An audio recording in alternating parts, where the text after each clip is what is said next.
Welcome to ESGX Live, our global community for education and information, which we hope inspires collaboration and action on all things to do with sustainability. And of course, that includes diversity, equity, and inclusion, with me, Nigel Lake, in New York, and my co-host in San Francisco, Paul Herman. This week, we're looking at the issues related to Black Wall Street. And as a little bit of context here, I guess I've been a visitor to the United States since 1987. I've lived here for 5 or 6 years. And perhaps like many who live in America, I had never heard of Black Wall Street until Doug Heskey started talking to me about it over the last year. And then when you dig into this, the stories that come from it are pretty confronting and pretty horrifying. Perhaps even worse. I don't know. It's not really for me to say. But then when you look more deeply, you uncover that there wasn't just Black Wall Street. There was a whole series of other similar events over time. And then, prompted by the discussions we had in preparing for today, I thought, well, what happens in the modern world where access to capital, and particularly venture capital, is an issue, and VCs have started tracking so-called diversity investments, and this is data from the top 20 VCs, and only about 12% of all their investments by number relate to so-called diversity investments. And those are mostly related to women-owned or women-led businesses. Only 5% are from other categories, which include people of color, whether they're the managers or the owners of that business. And again, I find those statistics really pretty confronting. All that said, and although I'm sure that there will be plenty we learn today, which is challenging perhaps for all of us, one of the things we've seen through ESGX over the last 15 months is that even when we look at these issues, and perhaps particularly when we look at them more closely, we discover that if you look more deeply, if you listen to people from the communities involved, there is often more you can do more easily at a lower cost with greater impact and more rapid impact than you might think. So I come to this with hope in my heart, and with that and the reminder to please introduce yourselves to each other in the chat. If you're here with us live in Zoom, say hello, make comments, ask your questions, share ideas and thoughts that you have. If you're on YouTube, likewise, please use the like button. We will look out for your comments and questions there too. And with that, let me hand over to Osa to set this up for us. Osa, over to you.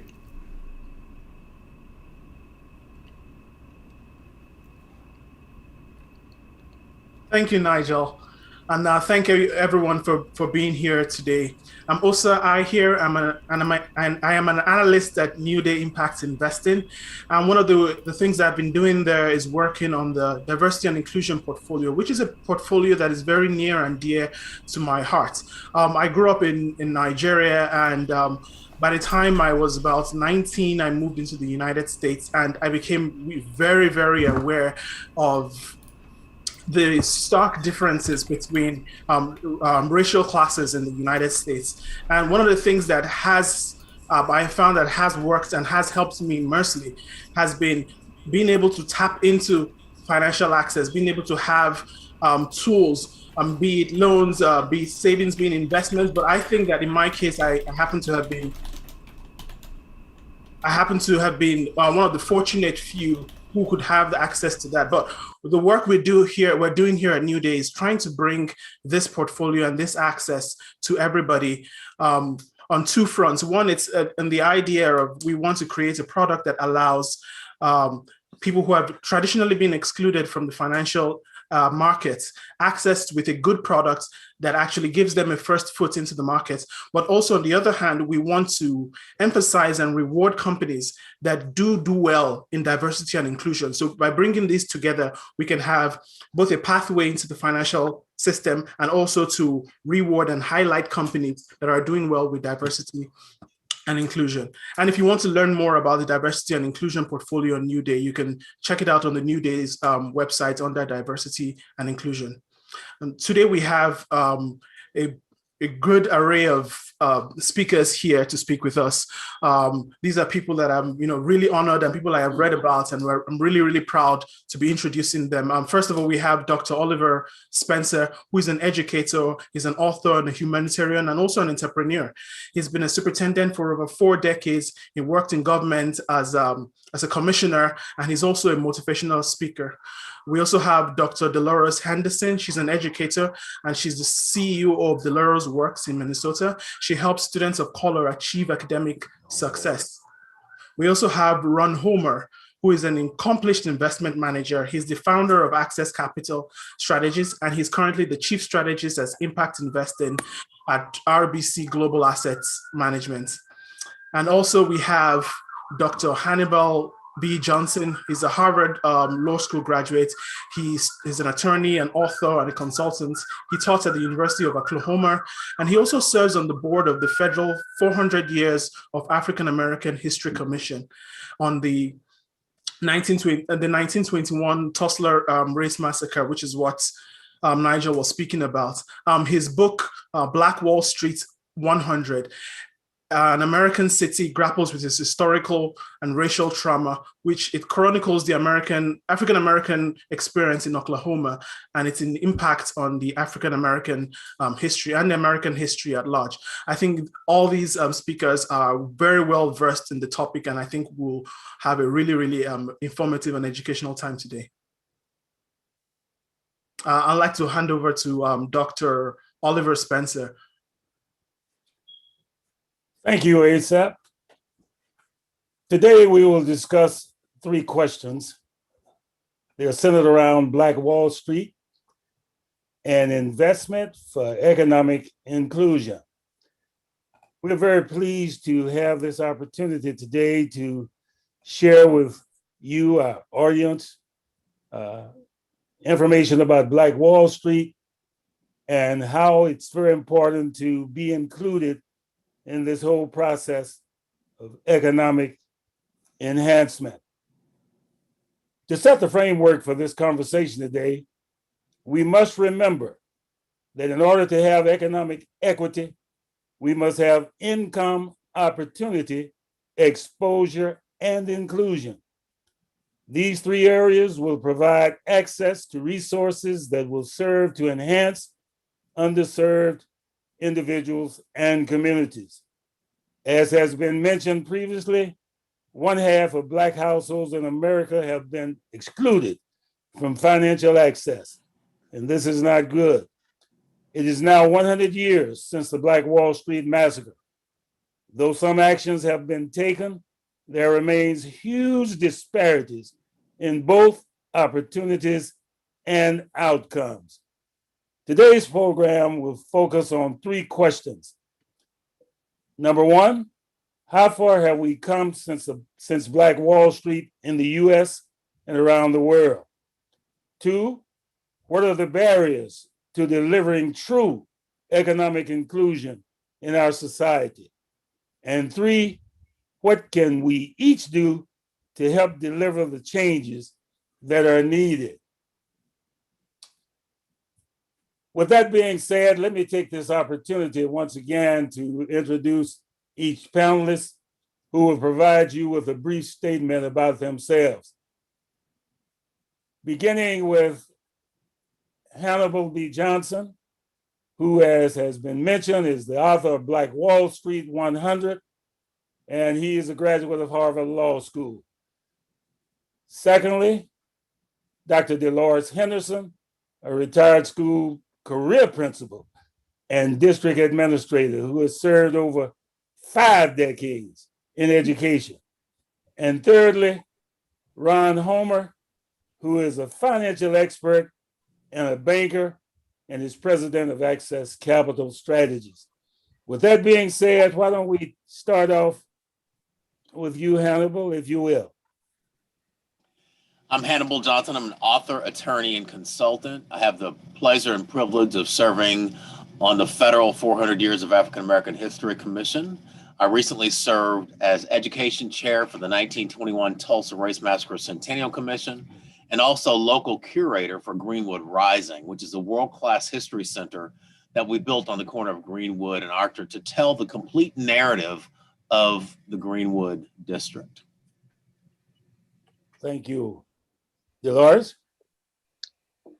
Hi, I'm Dr. Dolores Henderson, and I had the great opportunity of going to one of the historical Black colleges, Wilberforce University, where I did learn about Black Wall Street during my years attending that great college. But also the fact that knowing how important education really would guide my life, I went into education wanting to serve, and I do that best. So after many years of looking at what was occurring with our children in the classroom, I went on along with Dr. Oliver Spencer, and received a PhD from the University of Minnesota. We were among the first graduates, African-American descent, from that university receiving a PhD. So my strive and thriving in life is to help those who are most deserving. And that's why I had 53 years in the school system in St. Paul Public Schools, as well as dealing with being a associate professor and instructor in various colleges within the Twin Cities. And now, after retiring, I have a nonprofit called Dolores Works. What I do best is to serve. So it's developing, empowering, leveraging occupational readiness for economic sustainability for our children and families. Thank you. Ron?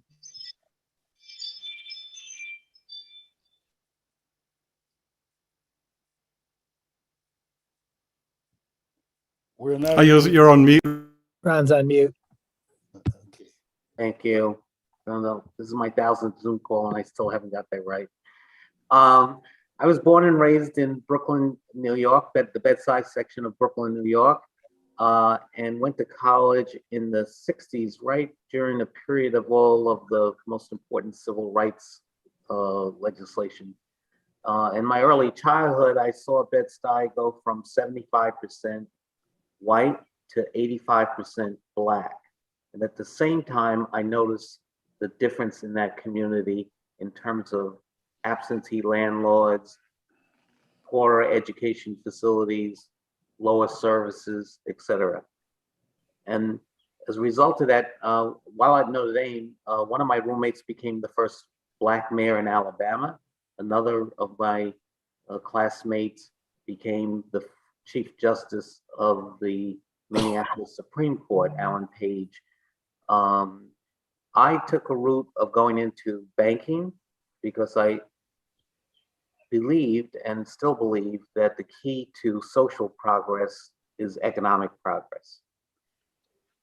During my course, I've been in banking for 50 years. I ran a bank in Harlem, which was the largest Black-owned bank in the country at the time, Freedom National Bank, founded by Jackie Robinson.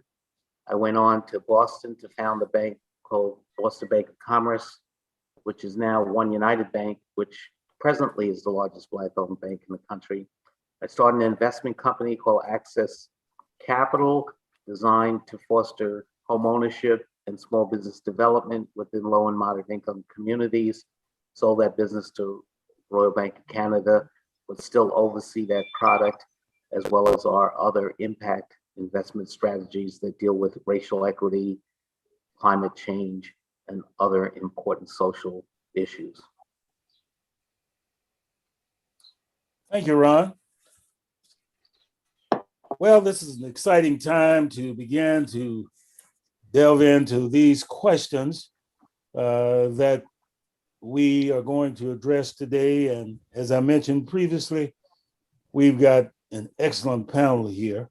And let's get started. We want this to be a conversation. So we want everyone to just relax and engage if you feel the need to do that. And we will roll right along with this, with these questions. Hannibal, would you take the first question? How far have we come since Black Wall Street in the US and around the world? Or have we made any progress toward inclusion since 1921? I think the short answer to the question is we haven't come far enough, and that seems to be intuitively obvious. So for me, what's important really is understanding our history and gleaning the important lessons from our history and leveraging them into the present. Because there's a through line between the history, the past, and the present. So we're still confronted with structural, systemic, and institutional challenges around racism. There's no doubt about that.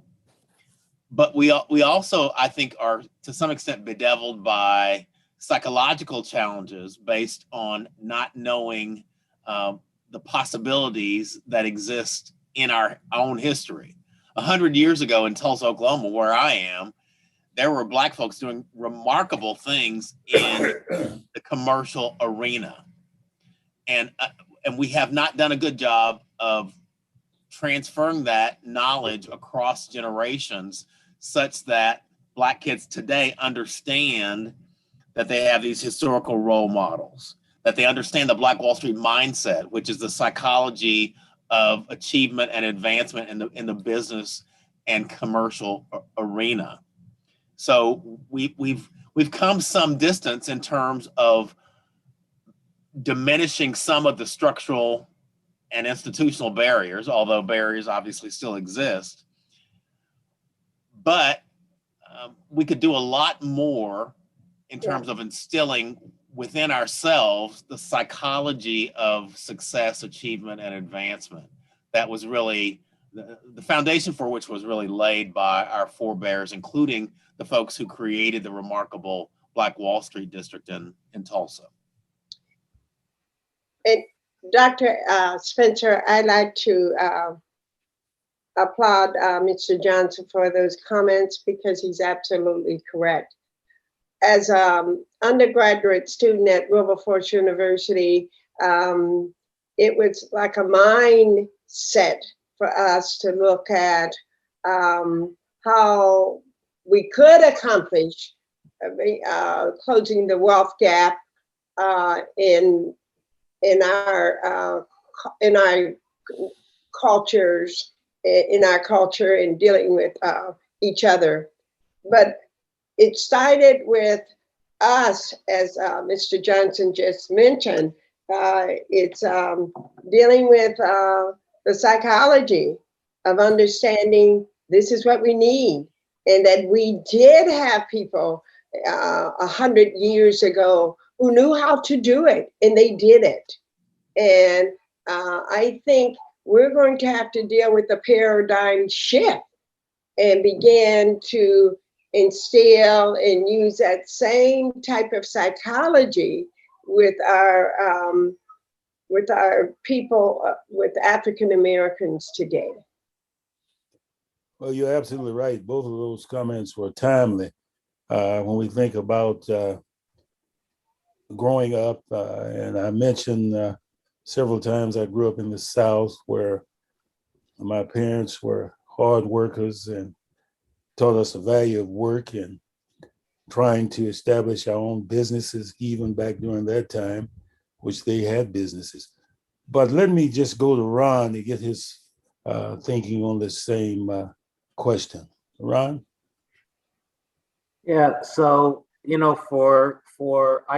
as I mentioned, I came up right through the civil rights period, and when the barriers were breaking down, and was stressed that education was key to opportunity, education and hard work. And there's no question that education and hard work will contribute to anyone improving themselves, but that's not the total answer. Education and hard, if you look at statistics today, Black college graduates make less than white non-college graduates. So education doesn't close the gap. We also saw in COVID-19 the essential workers who are out there working hard every day, and still being subject to higher rates of disease, and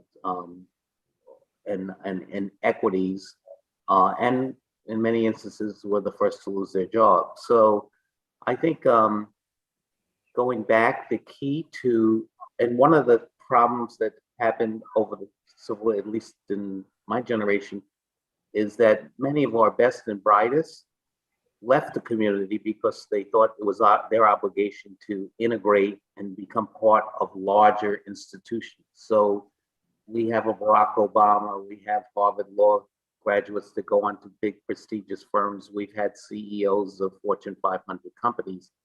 But you look at our communities, the percentage of home ownership has actually declined since the civil rights.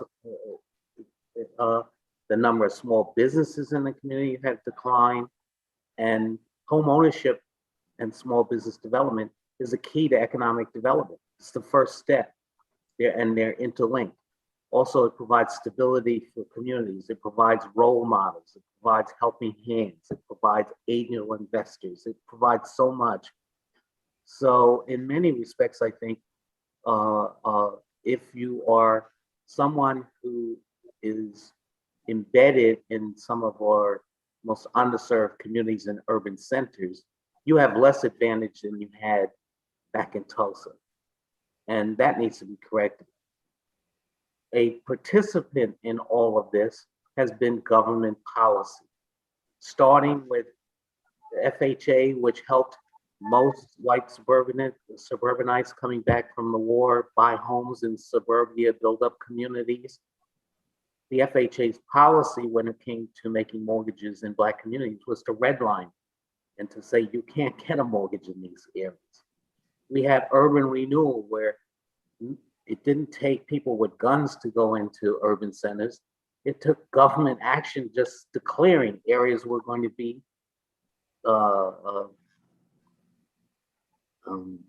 redone with highways going through it, and a lot of Black businesses lose it. So I think the focus has to be internally on home ownership, small business development, investment, building our own community.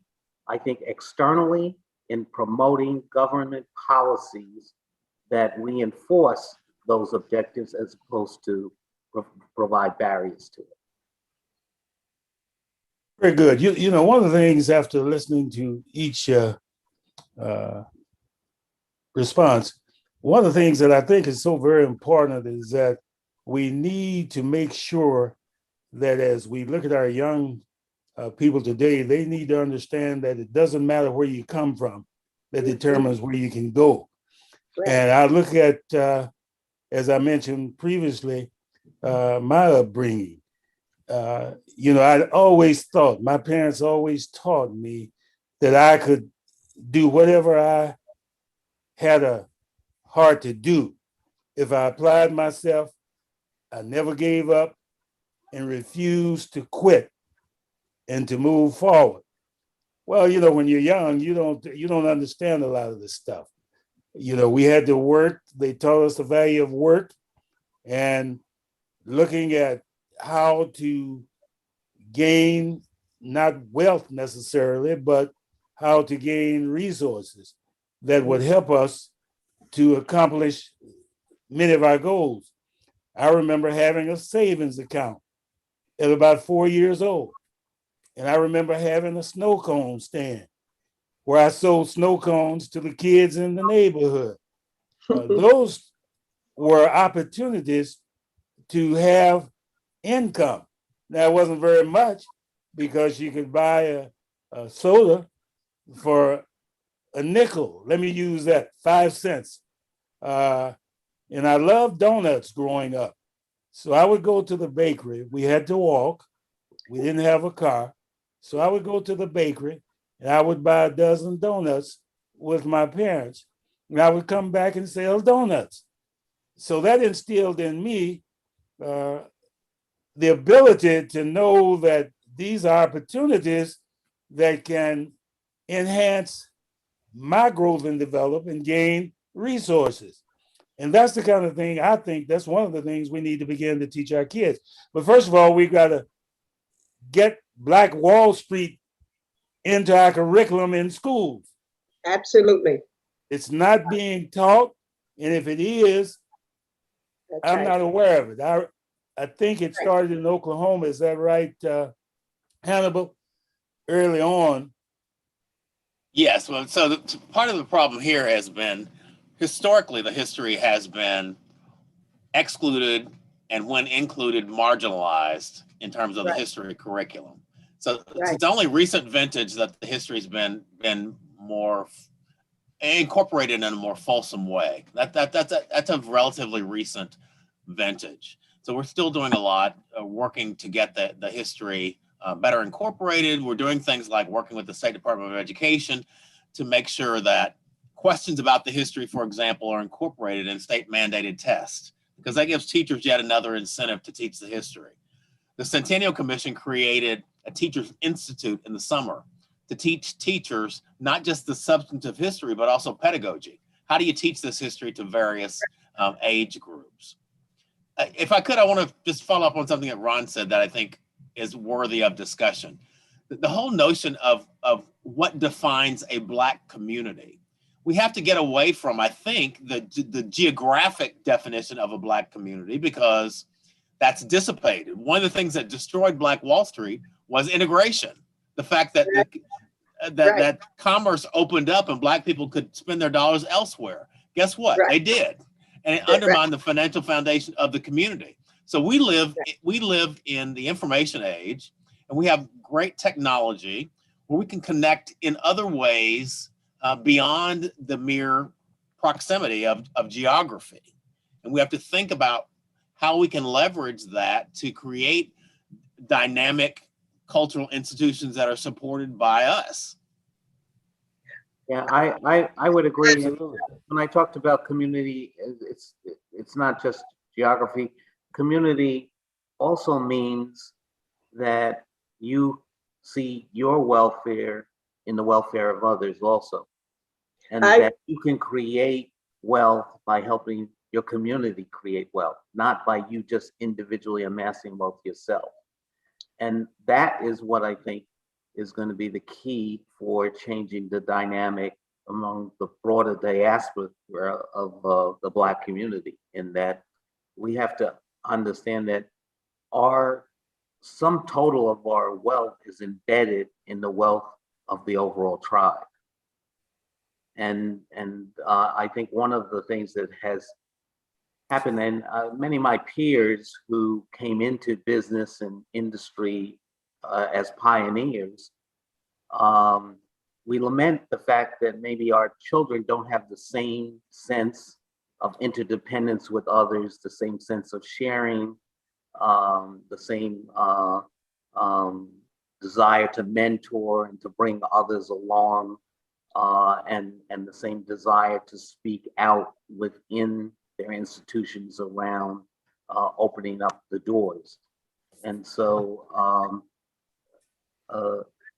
but I the other part of that is that communities are in some way controlled, or the mores of communities and the values, et cetera, are enforced through government action. That's almost the definition of government is and I think the other part of what we have to teach our children to aspire to is to self-govern and to take responsibility for governing ourselves and to take control of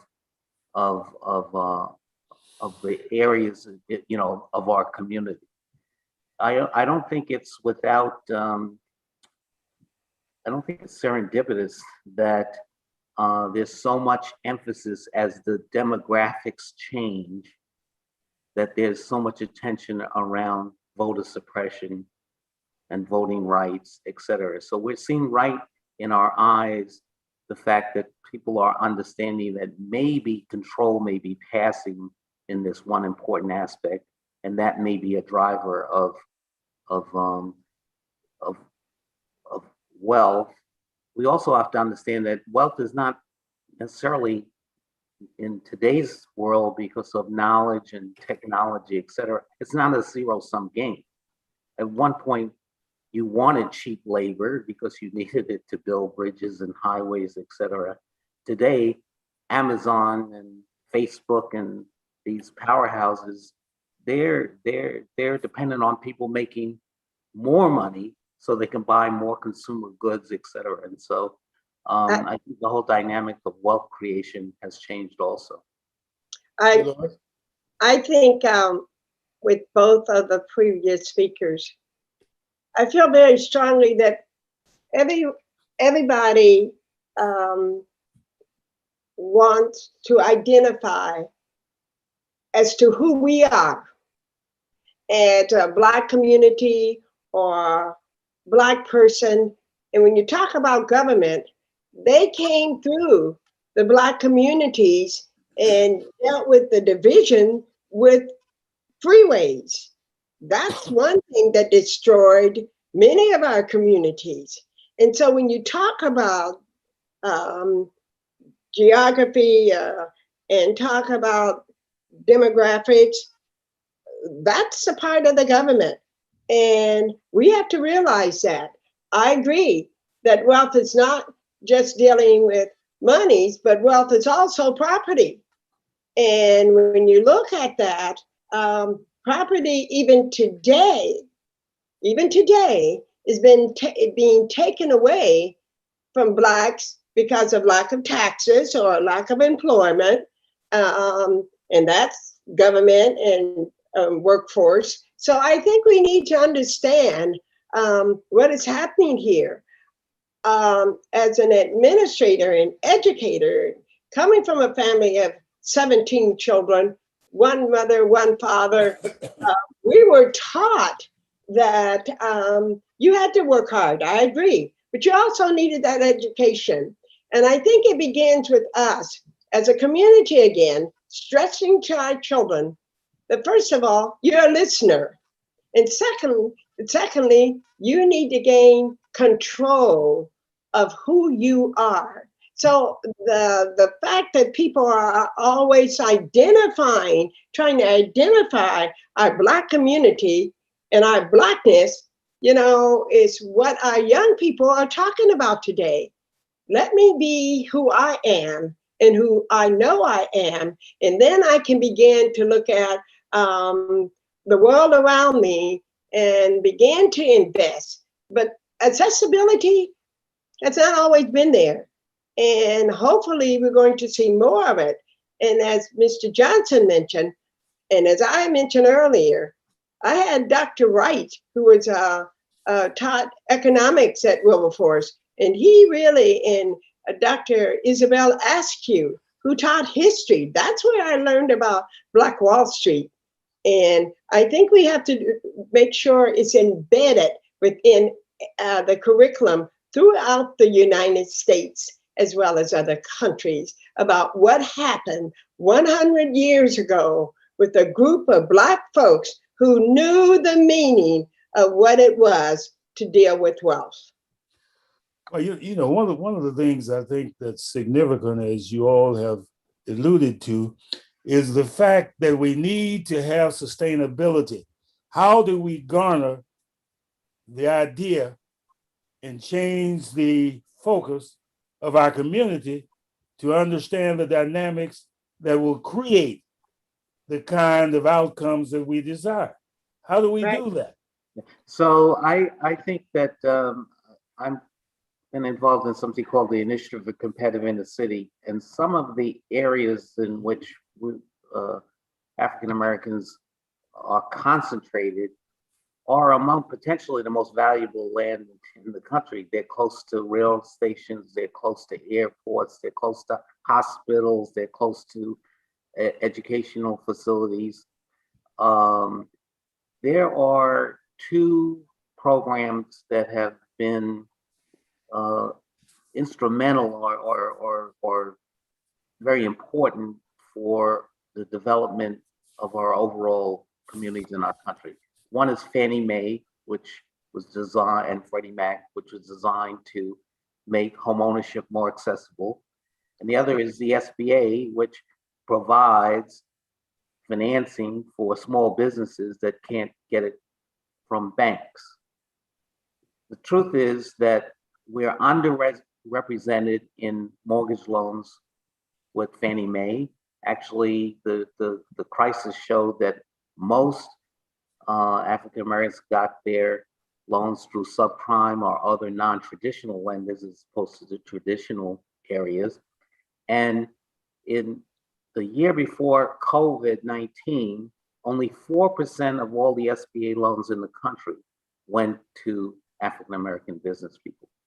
Right. So we need to make sure our community understands that these programs exist, that they have as much right to those programs as they can, that home ownership is not unattainable, that there are opportunities within our own community to invest and to build communities. There are opportunities to create small businesses. Many of the areas in which Black people are in have the least amount of grocery stores, pharmacies, all kinds of essential services. You even have to drive out of the area to get a lock for your door, or to find a locksmith, or there's all kinds of services. And so that's part of the education. I remember there was a college professor that had said, you know, my A students will come back and teach,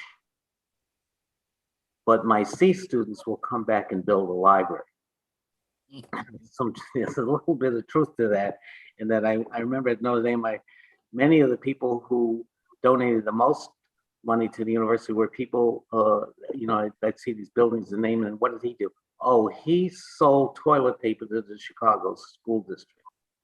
Or he had the beer distributorship on the west side of Chicago, et cetera. So there are opportunities, in addition to being doctors and lawyers and scientists, there are opportunities to create wealth, create living, and build a better community right within our community. And so, Dr. Spencer, can we get to what solutions can we come up with? Yeah, one of the things I want to interject again, based on what Ron just indicated, I think it's very important to understand that in order to have inclusion, you have to have access. You Right. have to have opportunity, and Right. you certainly cannot have equity unless those things are in place. I Right. think the biggest problem that we face as a people is that we don't have exposure. Exposure creates opportunities Right. to engage and become knowledgeable about all of the various resources that are available. And I Right. think those are the main things. I don't know what your feelings are about that, but I think that we have to have access. Access is a big word, in my opinion, because with the absence of access, Right. you don't have an opportunity to be included. And what do you feel about that? I mean, what are your thinking patterns about that? Well, I think one thing that we need to talk about is that, in my view at least, there's a symbiotic relationship between political participation and economic empowerment. So we need to do a better job of engaging in the political process at the granular level, like voting for school board members who can support the curriculum that we want to teach our kids what we want them to know, Right. as well as, you know, at the local city council level, the state legislature level, the federal representative level, and the presidential level, because all these affect at least the pace at which we will be able to disassemble some of the systemic barriers that we know exist, right? And we have to do, we can't be satisfied with being sort of apolitical or saying that, you know, that's something for white folks. Well, yeah, it is. It's a way of maintaining dominion over other people if we don't participate in the process. And we can't tolerate what happened on January 6th, for example, because it really is counter to our interests to allow democracy to be eroded the way that it seems to be eroding at present. Mhm. Very good. These are all good comments, and I tell you, they are very beneficial, and we can certainly take solace in knowing that it's left up to us to begin this whole process and to engage in meaningful collaboration and conversation that will lend itself to moving forward as a people. Let's move to the next question. What are the barriers to delivering true economic inclusion in our society? We kind of talked a little bit about this, but how do you feel are the barriers, or what do you feel are the barriers to delivering true, real economic inclusion in our society today? I think Mr. Johnson just mentioned the political aspect. We must get involved and be very active in the political process that's going on. And I remember what President Obama said, we need to start at the local level. Who you are elected to city council, school boards, legislators, governor, and start there. And so often in understanding how it's so important to be politically involved. And you have to be that activist for your community in order for younger people to understand it's critical. And if they're not seeing people really putting forth that effort, and we embed it within the curriculum in these schools, that's why it's very important to look at the Commissioner of Education and the Secretary of Education at the national level. Education is a key, as well as being exposed to what is going on right now in America. And if we don't shift and begin to educate people, nothing's going to change with the wealth gap, as well as looking at how we can really begin to say, this is America. So Well, one of the first issues we need to begin to address with our kids is that everything is political. And if you are not a part of the political process, then you become a part of the problem. You're not Right. a part of the solution. Right. And as early as we can teach that, I think it will set the stage for them to understand the importance of looking at not only government locally and nationally, but understanding how government works and how it relates to, unfortunately, the power structure that we face today. Right. People are fighting for power. And if you don't understand the dynamic of what it takes to move the community forward, then you become encaptured in the whole process of staying where you are, standing still, not moving forward. And when you don't move forward, then you eliminate your own well-being. Ron, did you want to take a swipe at that? Yeah, I agree wholeheartedly. When I mentioned the role of government before, I was referring to participation in the political process. But I think politics is both capital P and small p. So one of the things we need to take advantage of the tools that are there, and I agree with Dolores in terms of educating ourselves as to what those tools are and how they can be used. So I'll give you an example. There isn't a portfolio in the country, I don't think, that doesn't have investments in mortgage-backed securities. And it's a stable of almost every at the Barclays in fact, 30% of the Barclays aggregate, which is the overall bonds, are mortgage-backed securities.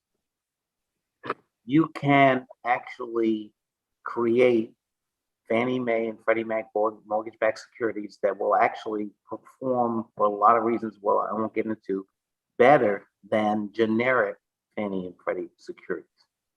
Our institutions who have portfolios, we as individuals, the pension funds that are firemen, policemen, they ought to be asking the people who are managing their money, are you investing into these securities in a way that helps our community?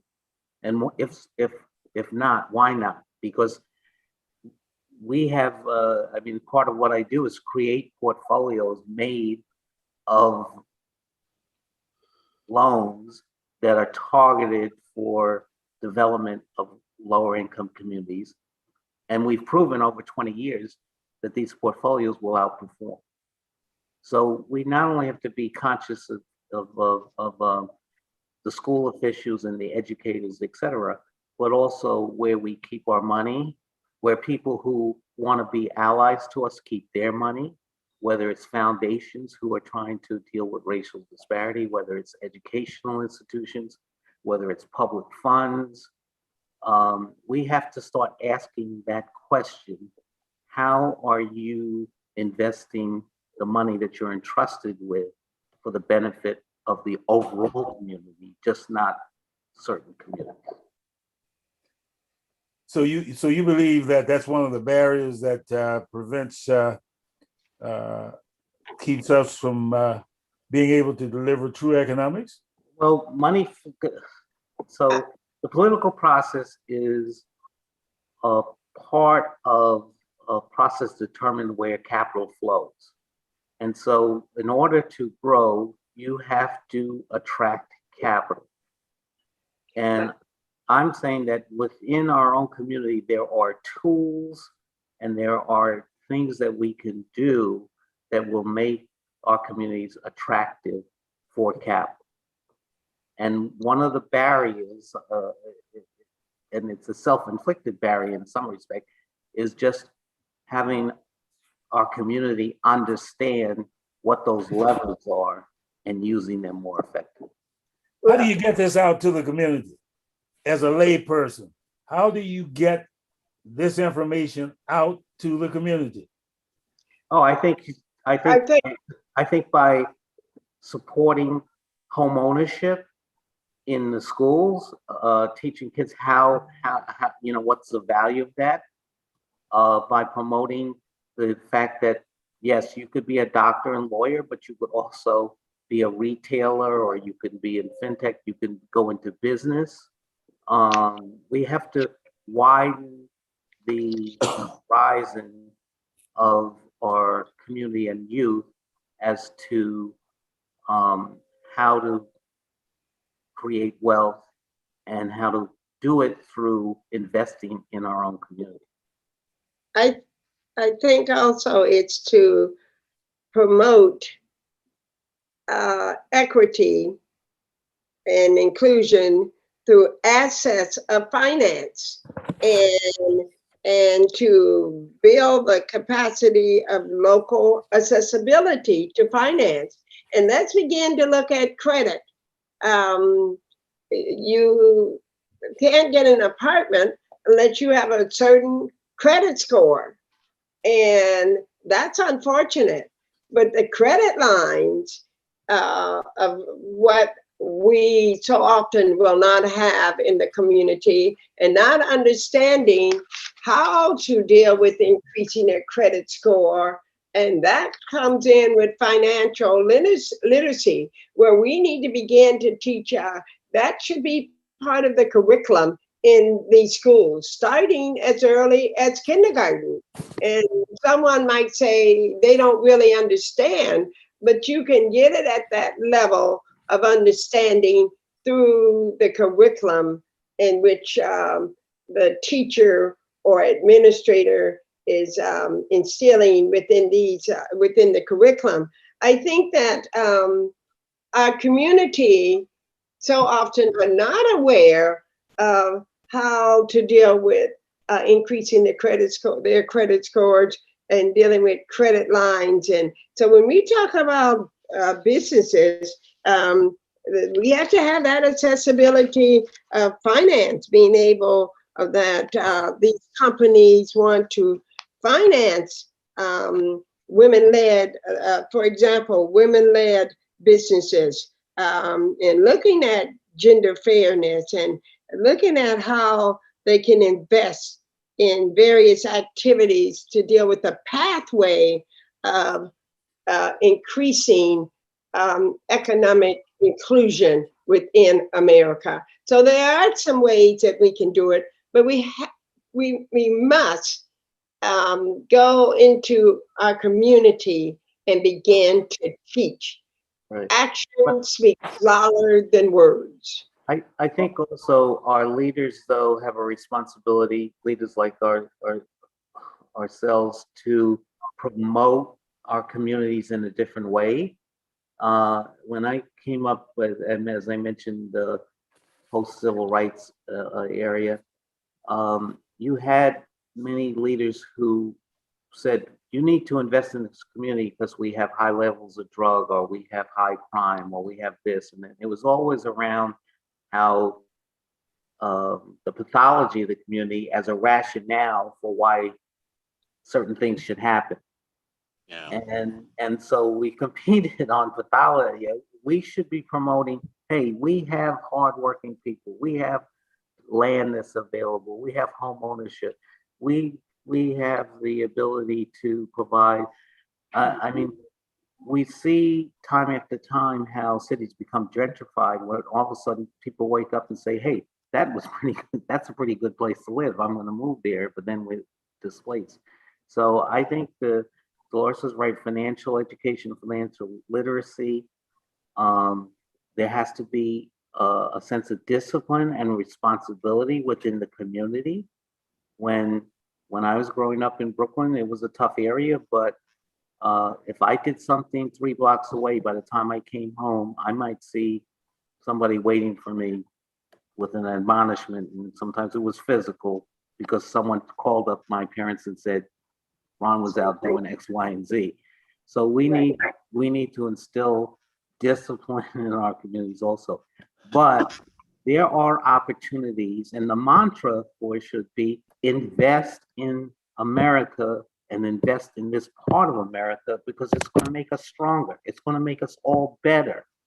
And there are plenty of opportunities to do that. Again, from small business creation, from home ownership, from building decent and affordable housing. There are tools out there. There's the brain power and the hard work within the community.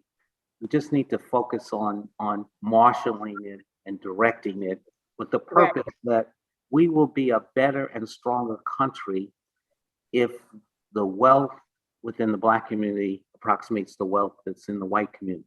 You can't sustain a society where one group has all the money and the other group doesn't over the long term. But I think, one of the things we have to discuss, because it's on the radar on a national level, is reparations. The whole concept that, we need to invest in ourselves, but America needs to acknowledge what it's done to us and invest to remediate some of the damage that was done. Historically, we have examples like Tulsa, like Memphis, that really catalyzed Ida B. Wells against lynching, where Black economic success was perceived as a threat to white supremacy, and therefore it was snuffed out. And so what do we do about that? What kinds of reparations might be available and important? And I particularly lean toward more communal collective forms of reparations, targeted investments, education, things like that, as opposed to cash reparations. I agree 100%. So if you marry, Very well said. if you marry financial literacy, political participation, and it's not unprecedented. The suburbia was built with government intervention. They built highways. They created the FHA to finance. They had low down payments, 100% down payment. So we need the same type of government policies and commitment of capital to invest in the communities that are most underserved today. I'm involved in something called Initiative Preventive in the City, we actually do research saying, here are the things that you can do in these areas that are actually going to make you more money, not less money, because there are all these advantages in these locations, and advantages in the locations not to displace people, but to invest in the people that are there. Absolutely. Hey, I mean, Henry Ford built the Ford Motor Company, and he paid his workers a lot of money so they could buy more Fords, and that's how he grew. We have to have that mentality in that in a society that's built on consumerism. If you let people make more money, there'll be more opportunity for everybody to make money. Yeah, I hate to interject, but we need to move right along here. We have one more question we need to discuss. And that question is, what can we each do to help deliver the changes that are needed? Some comments have been made regarding this, but let's kind of expound on this a little bit more. What can we each do to help deliver the changes that are needed? Educate, participate, and invest. And I agree. And with my nonprofit, that's exactly what I'm doing. Educating, starting at pre-K with the families. We cannot separate education with our children, our families, and community. And that's exactly what Dolores Works is doing. Making sure those children are developed, but bringing the parents along to help them develop their skills and begin to look for work with them. I'm looking at a partnership and mentoring program with Future Academy in Charlotte, and looking at Southern University with those STEM students to help develop and empower and give those students a voice, and families to know that nothing is impossible if we work together. I'm also looking at how we can partner with our banks to begin to look at what can you do to help our community increase their credit score. I'm working with New Day with this app so that the community can begin to invest in stock with not thousands of dollars. So we start with families, communities, and educating our children. So that's what I'm pushing. I'm pushing education, but at the same time, looking at increasing credit scores and dealing with investment. So I would just add a quote that I love from humanitarian and the late great tennis pro Arthur Ashe. Start where you are, use what you have, do what you can. It's really all about incremental change at the individual level. It's not about the dramatic headline making stuff. It's about the day-to-day work that it takes to actually make change. Mm-hmm. Right.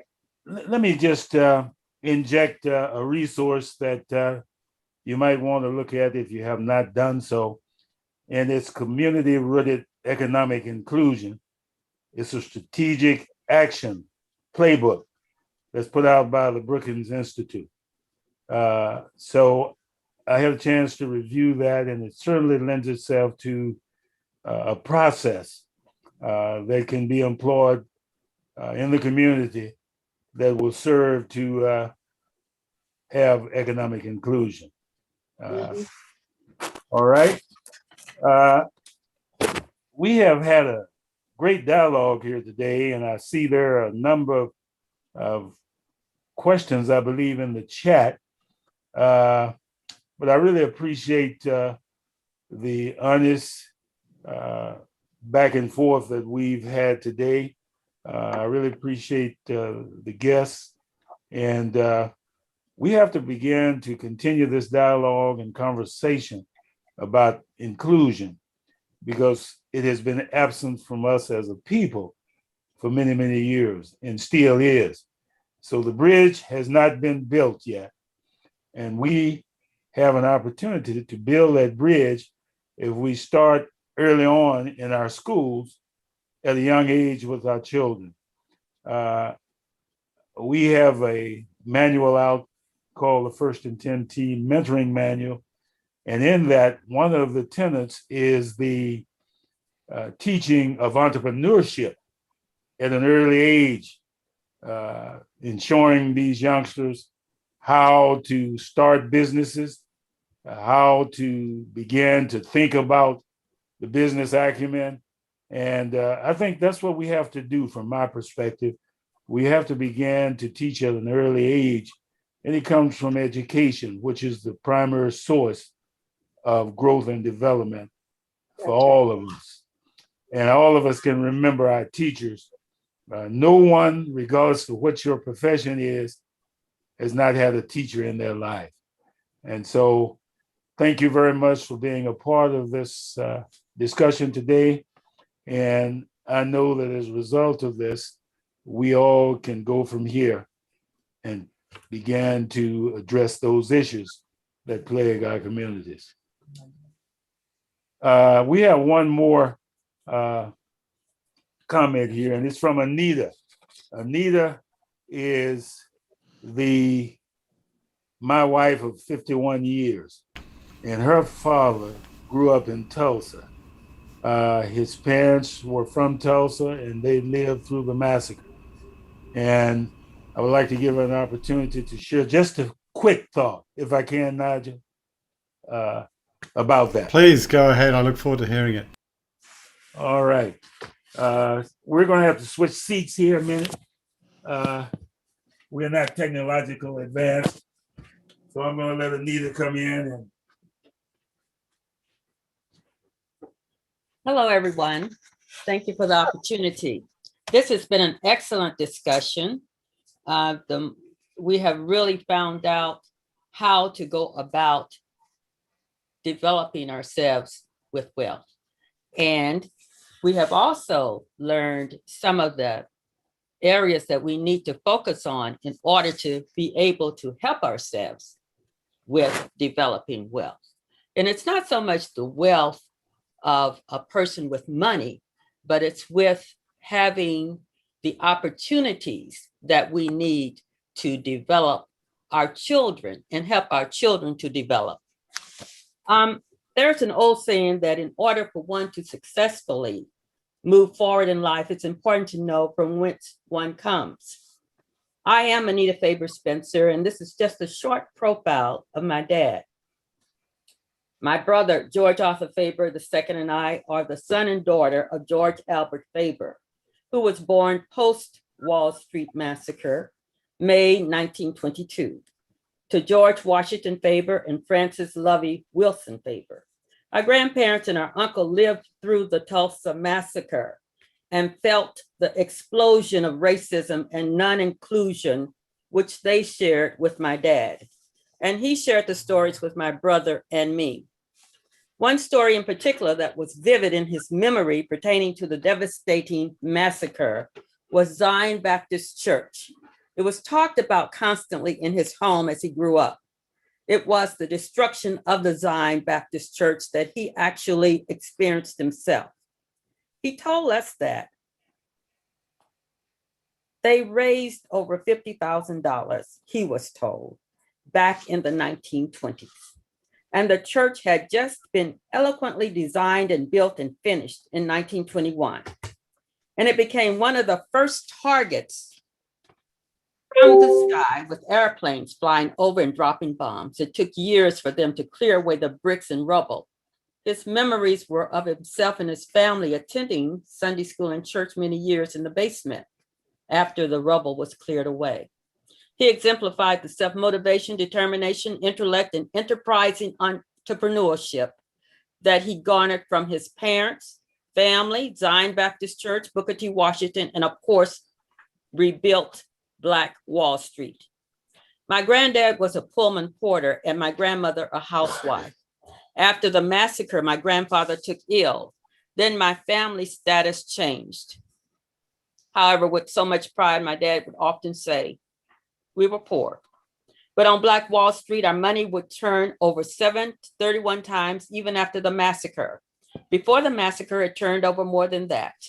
We had every store we needed for survival. We bought our groceries, our clothes. We had restaurants that you could buy a steak, rice, biscuits, and beans for 25 cents, and had public transportation that you could ride all over town for 25 cents. My dad often told us about his favorite times with his dad and his brother, as they would go for ice cream to the parlor down the sidewalks of Black Wall Street. My dad's father passed when he was 6. I just wanted to give you just a little background about my family.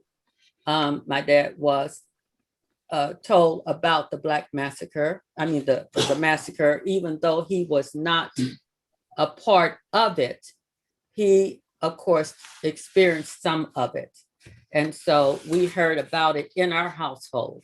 I know in many instances I've heard from the commentators when we've heard news about Black Wall Street that people didn't talk about it, but it was talked about in my dad's home and it was talked about in our home. So it's very important that we realize we have to talk about it, and we have to talk about our history in order for our children to be able to understand where they need to go. If you don't know where you've been, you cannot know where you're going to go. Thank you. Fantastic. Thank you very much. And thank you all for what has been a very much as I hoped it would be, a very thought-provoking but also very encouraging discussion.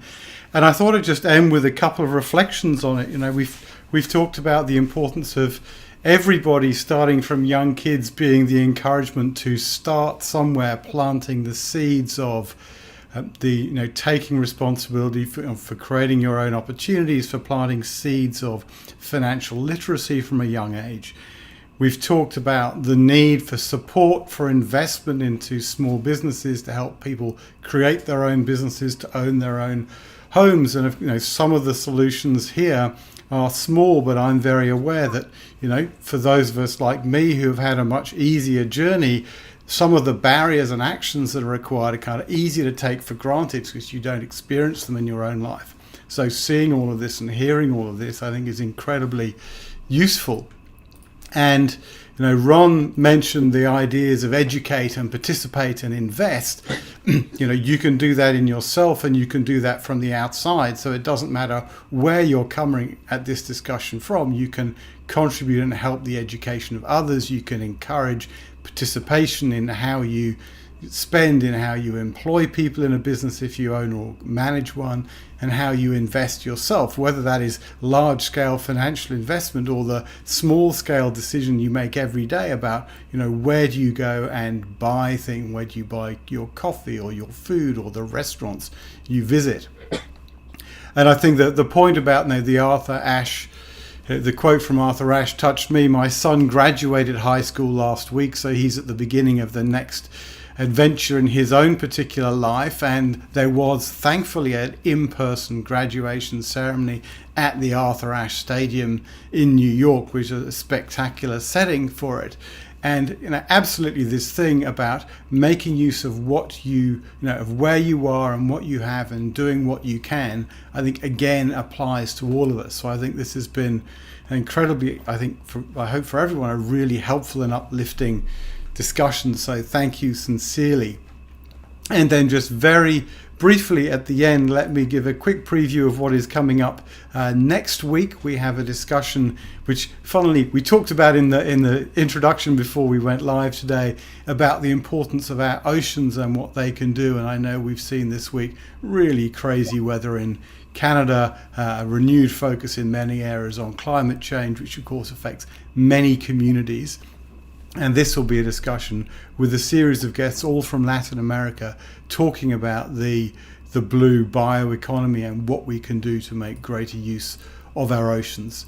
So with that, let me say thank you sincerely to you all. It's been wonderful and uplifting. And also let me remind you, please do buy and more importantly, read Hannibal's book. I have started it. And I have got a long way to go, but it is very thought-provoking from the first words in that book. Absolutely fantastic. I couldn't commend it enough. So thank you all for joining us today, and we wish you a very good evening.